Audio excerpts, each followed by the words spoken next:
আমি আজকে মশার সাথে সাক্ষাৎ করছিলাম। আমি তাদেরকে জিজ্ঞাসা করলাম, তোমরা ময়লা পানিতে ডিম পাড়ো কেন?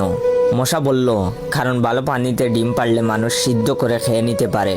আমি তাদেরকে জিজ্ঞাসা করলাম, মশার কোয়েলে তোমরা মরো না কেন? মশা বলল, আমরা যদি মরে যাই তাহলে কোয়েলের ফ্যাক্টরি বন্ধ হয়ে যাবে।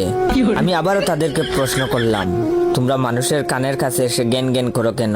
মশা বলল, কারণ মানুষের পায়ের কাছে কিংবা অন্য কোথায় জ্ঞান জ্ঞান করলে মানুষ শুনতে পায় না, তাই। আমি তাদেরকে জিজ্ঞাসা করলাম, আমি শুনেছি পুরুষ মশারা নাকি রক্ত খায় না, তাহলে ওরা কি খায়? মশা বলল, পুরুষ মশারা শুধু বউয়ের বোকা খায়। আমি বললাম, মশারা কামড়ালে মানুষের ডেঙ্গু হয় কেন? মশা বলল, মশারা কি শুধু মানুষের রক্ত নিয়েই যাবে? ওদের কিছু দিবে না। মশারা এত স্বার্থপর নয়, তাই মানুষকে ডেঙ্গু উপহার দিয়ে যায়। মশার সাথে সাক্ষাৎ করার পর আমি মশার উপর রিসার্চ করলাম।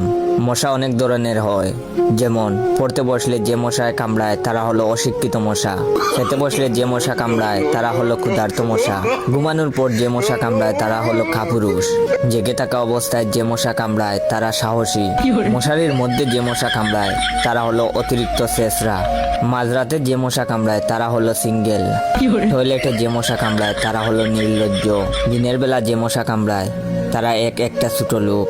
আমার এই ভিডিওটা দেখার সময় আপনাদের যেই মশাগুলো কামড়াইতেছে ওইগুলো হলো প্রতিবাদী মশা।